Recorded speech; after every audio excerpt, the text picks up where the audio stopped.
En este video vamos a ver las diferencias cuando calculamos una carga que es puramente resistiva y una carga que es inductiva.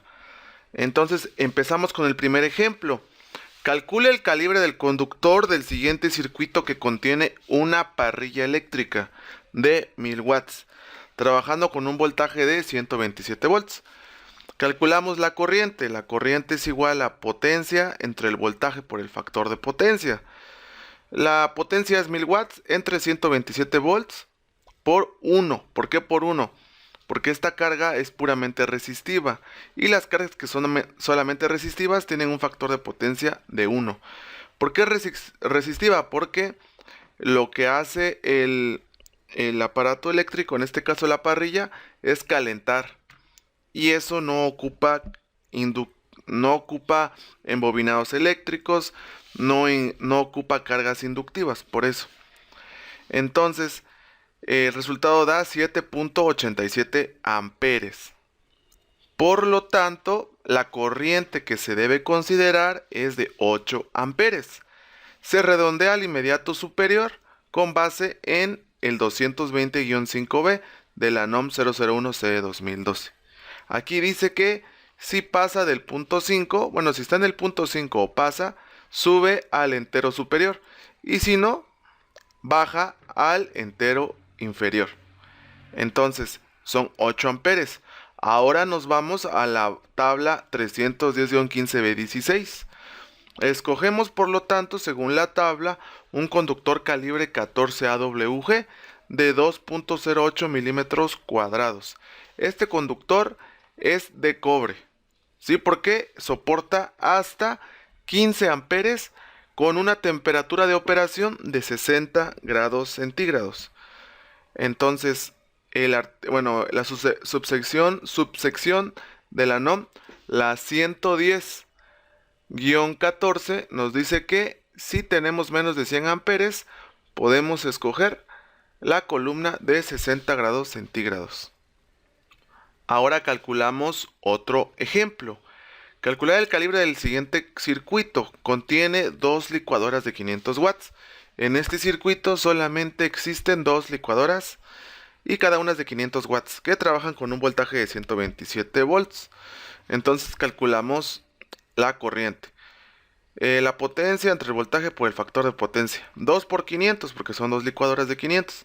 Entre 127 por 0.9. Aquí nunca nos dieron el factor de potencia, nunca nos indicaron que era de 0.9, pero lo estamos colocando así por convención. Cuando no te dan el factor de potencia, tú puedes ponerle 0.9. 1000 watts entre 127 por 0.9 da como resultado 8.74.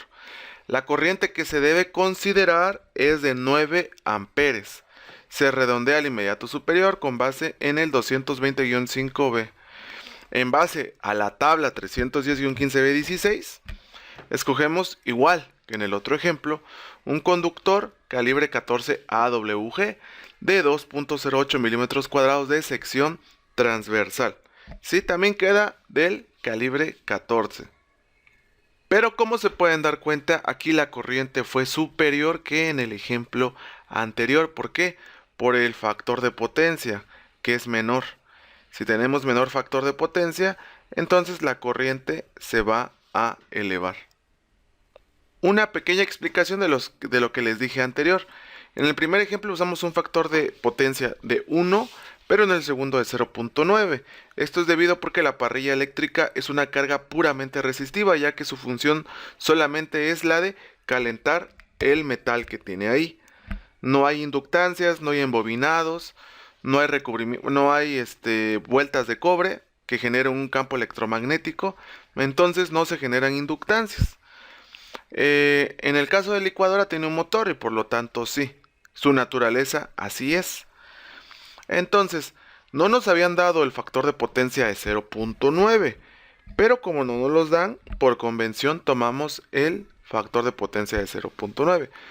Si observáramos que el equipo está muy deteriorado, está muy viejo, podríamos colocarle a nuestro criterio un factor de potencia menor, como 0.85, 0.8, 0.75, 0.7, ¿sí? Porque cuando los equipos ya están viejos, ya no funcionan igual. Su eficiencia baja mucho.